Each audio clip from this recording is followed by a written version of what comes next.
Selamat pagi, salam sehat sahabat Eko Home. Kali ini saya Ulfa kedatangan tamu spesial bersama dokter ahli gizi, yaitu Dr. Yohan Samudra SPGK AIVOKA. Perkenalkan tamu spesial kita hari ini. Baik, halo selamat pagi sahabat Eko Home Indonesia. Semoga semuanya dalam keadaan sehat walafiat. Gimana nih dok? Soal masyarakat Indonesia nih ya, kebiasaan gaya hidupnya nih untuk zaman sekarang ini kayak gimana nih dok? Ya, jadi kalau kita lihat dari banyaknya kebiasaan-kebiasaan baru sejak apalagi selama pandemi ini ya. Jadi untuk masyarakat Indonesia kebanyakan sekarang mulai banyak yang lebih memilih mager ya, malas gerak. Jadi banyak karena banyaknya WFH ya, work from home ataupun juga keterbatasan dari aktivitas luar, maka akhirnya banyak yang rebahan dan ditambah dengan ngemil. Jadi cemilan-cemilan yang tinggi tepungan terutama dan gorengan. Dan gak mikirin lagi tuh ya sehat-sehat apa enggak, itu makanya yang penting makan aja aja gitu ya. Apalagi sekarang susah ya, semenjak pandemi kemarin kita mau beli makan masak apa tuh susah gitu. Jadi yang ada aja kita makan gitu betul, ya. Betul. Nah, ini udah jelas banget nih pola makan yang seperti itu nggak sehat banget nih ya dok ya. Sebenarnya gimana sih dok cara untuk kita menjaga pola makan lebih sehat gitu? Ya, jadi harusnya kita bisa mengatur untuk makan sehat itu 80-20 kuncinya gitu. 80-20 ya. 80%-nya adalah makanan sehat, sementara 20%-nya adalah makanan-makanan yang kesukaan kita gitu. Jadi mungkin boleh yang ada rasa yang lebih enak, kemudian yang mungkin lebih manis gitu ya, atau yang lebih berminyak gitu. Tapi hanya 20% dari pola makan sehari-hari gitu. Jadi untuk yang 80%-nya tentu saja kita harus ngambil pola makan itu dari bahan-bahan alami. Ya, jadi lebih disarankan untuk misalnya memasak makanan sendiri ya, atau misalnya beli makanan yang masih ada bentuk alaminya. Jadi kalau ikan masih berbentuk ikan, ayam masih berbentuk ayam. Mau tidak junk food atau ini jadi kalau yang seperti processed food atau misalnya fast food, nah kita sudah lihat bahwa bentuknya sudah burger gitu ya, kan kita nggak bisa lihat bahwa itu daging dari mana, itu yang harus dibatasi. Nah, jadi benar banget nih sahabat Eko Home, kita tuh di rumah sebaiknya memang lebih baik masak sendiri gitu ya kan? Ya. Nah, dijamin lebih sehat dan pasti aman buat anak-anak dan keluarga kita. Nah, selain itu nih dok nih, yang nggak bisa hilang nih dari kebiasaan orang Indonesia nih, makan nasi nih dok. Ya. Sarapan tuh nasi uduk, ya kan? Malamnya lapar nasi goreng, ya kan? Terus kayaknya tuh belum bisa rasa kenyang kalau belum makan nasi gitu. Padahal tuh kita tahu nih kalau nasi berlebihan juga katanya bikin diabetes ya dok ya. Bener nggak sih begitu? Ya, jadi memang kebiasaan makan orang Indonesia kan adalah lebih banyak pada karbonya, ya, terutama pada nasi. Dan nasi juga banyak sekali ya, pengolahannya. Ya, dari nasi uduk, nasi kuning seperti Mbak Ulfa tadi bilang, gitu. Jadi memang kalau misalnya makanan yang bersumber karbohidrat itu terlalu banyak kita makan, terutama juga dari tepung-tepungan ya, kan kebiasaan orang Indonesia kan banyaknya dari tepung, misalnya gorengan ya, bakwan, risol, pastel, jajanan pasar semua ya. Itu yang crispy enak martabak ya dan sebagainya. Nah, itu akan dalam jangka panjang, apalagi ditambah dengan faktor-faktor keturunan dan juga misalnya akhirnya berat badannya bertambah dan obesitas, maka faktor risiko diabetesnya akan semakin meningkat dan lebih mudah terkena diabetes. Nah, iya benar banget tuh dok ya, apalagi yang ada riwayat keluarganya, ayahnya atau ibunya diabetes tuh kemungkinan anaknya itu lebih mudah kena diabetes juga ya. Ya, betul. Nah, makanya itu banyak dari kita tuh harusnya tuh udah jaga makan nasinya ya terutama nasi dan tepung-tepungan tadi ya dok ya. Begitu. Jadi benar ya dok ya, kalau misalkan orang ada keturunan diabetes, apalagi sudah terindikasi dia ada diabetes, itu memang harus mengurangi makan nasi, karbonya dan tepungannya juga ya, gula juga berarti juga harus ya dikurangi ya. Jadi sebenarnya itu dok, hubungan diabetes dengan karbo itu memang sangat bahaya ya kalau terus dibiarkan ya, terus didiamkan ya. Gitu. Cuman kan memang orang susah nih dok, makan lauk apapun pasti harus ada nasinya gitu kan.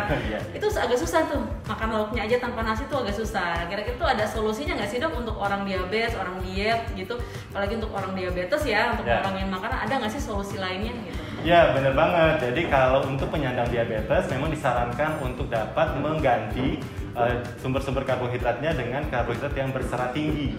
Jadi kalau misalnya kita memilih nasi, maka untuk diabetes itu diambillah nasi-nasi yang berwarna seperti nasi merah atau nasi coklat karena seratnya lebih tinggi dan glycemic indexnya lebih rendah. Artinya adalah kemampuan nasi berwarna itu untuk meningkatkan kadar gula di dalam tubuh itu lebih rendah dibandingkan nasi putih. Tapi karena selera makan atau misalnya lidah orang Indonesia nggak cocok dengan nasi merah ya, atau nasi yang berwarna atau agak kasar gitu ya, jadi tetap boleh memilih untuk nasi putih dengan beberapa tips gitu. Yang pertama adalah nasi putih yang dimakan adalah nasi dingin gitu, jadi akan lebih baik glycemic indexnya dibandingkan nasi yang baru panas, baru matang langsung dimakan. Lalu yang kedua adalah nasi yang disimpan di kulkas semalaman. Jadi nasi yang kemarin disimpan di kulkas kemudian dihangatkan itu masih lebih baik dibandingkan dengan nasi yang baru matang. Gitu. Gitu. Jadi selain itu memang pentingnya itu kadar karbonya ya yang harus dikurangin dari nasi ya. Cuma kan memang nasi merah nggak semua orang suka dan bisa cepat makan nasi merah ya Dok ya. Ada yang aduh rasanya nggak ada nih, hambar tuh agak buyar seperti nasi pera ya kan. Betul. Jadi mengurangi kuantiti nasinya gitu. Padahal sebenarnya belum kenyang nih gitu kan. Nah, itu tuh juga pernah saya rasain seperti itu diet nasi seperti itu. Nah, tapi Ekohome punya nih Dok solusinya yang seperti dokter bilang ya, nasi harus dengan kadar karbo yang rendah gitu. Ekohome punya rice cooker low karbo gitu. Nah ini udah dicek di Sukovindo nih untuk bener-bener nggak sih mengurangi kadar gulanya, glukosanya atau karbonya. Ini bener banget kayak gitu. Jadi mungkin rice cooker biasa itu yang seperti kita tahu ya Dok ya, kan kalau masak nasi di rice cooker itu air tajinnya, air rebusannya masuk lagi kan ke nasinya kan. Nah kalau rice cooker low karbo ini terpisah nih Dok nih. Jadi nasinya, berasnya di sini, jadi airnya tuh turun ke bawah seperti itu. Ini juga benar ya Dok ya, untuk cara masak seperti ini tuh mengurangi kadar karbonya karena air tajinnya terpisah. Katanya kan memang air tajinnya itu justru yang banyak karbonya di sana ya, glukosanya ya. Ya bisa. Jadi kalau untuk bahan makanan yang direbus atau dipanaskan dengan air, maka beberapa zat gizi memang akan larut, terutama yang larut air. Nah kalau untuk rice cooker, maka memang mungkin yang airnya bisa turun ya seperti rice cooker ini ya. Jadi gulanya nggak masuk lagi ke dalam nasinya. Iya, benar sih Dok ya. Jadi memang kalau saya kan udah pengguna rice cooker low karbo jadi memang saya cobain rasanya tuh dengan rice cooker biasa tuh memang agak berbeda sedikit gitu. Kalau rice cooker hasil dari rice cooker biasa tuh agak masih ada rasa manis gitu di nasi ya kan. Nah kalau ini agak kurang manisnya, tapi justru bagus kan, bagusnya seperti itu karena memang airnya terpisah. Dengan jumlah yang sama masih bisa makan ya. Tapi sudah kandungan gulanya udah rendah dibandingkan nasi biasa. Benar gitu. Jadi untuk sahabat Ekohome yang di rumah keluarganya ada penyandang diabetes, apalagi tahu orang tuanya penyandang diabetes ya, itu pasti ya beresiko untuk anak-anaknya ada turunan ya Dok ya. Makanya mulai dari sekarang ganti pola makannya, ganti cara makan nasinya dengan nasi yang lebih sehat, dengan nasi yang kadar gulanya lebih rendah seperti itu. Selain itu ada tips lain nggak Dok buat masyarakat Indonesia ini bisa lebih waspada gitu untuk kesehatan dirinya sendiri tuh kayak gimana ya? Iya, jadi yang penting yang pertama sekali adalah untuk melihat pola makan sehari-hari ya. Jadi kalau terlalu banyak yang dibeli siap saji, nah itu harus segera dirubah menjadi yang tadi dengan rumus 80-20. Jadi 80%-nya harus makan yang real food, kemudian 20%-nya boleh makan yang fast food atau yang siap saji. Tapi itu sudah dibatasi. Kemudian juga jangan lupa untuk menjaga berat badan ideal, gitu ya. Olahraga penting juga ya. Olahraga juga ya. Jadi yang paling masalah itu adalah dari makanan ya. Nah, kemudian juga karena harus cari nih tips-tips bagaimana caranya supaya bisa mengurangi beberapa kandungan gula di makanan yang satu dan makanan yang lainnya, sehingga tetap bisa makan seperti biasa tetapi sudah lebih aman dibandingkan daripada yang sebelum-sebelumnya.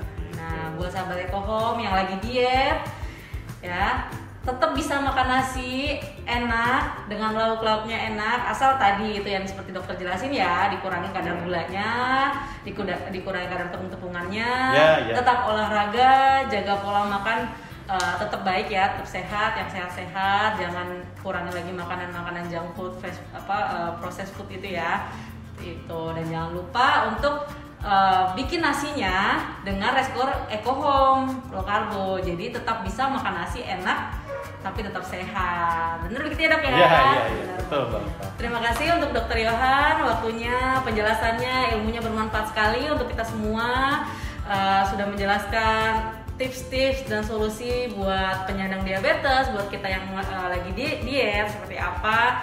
Dan jangan lupa untuk sahabat Eco Home, jangan lupa ya untuk ikuti, untuk tetap menjaga pola makan sehat dengan makan makanan yang sehat, dan jangan lupa juga untuk ganti nasinya, untuk ganti alat masaknya, rice cooker Eco Home low karbo biar mendapatkan nasi yang rendah karbo, begitu ya.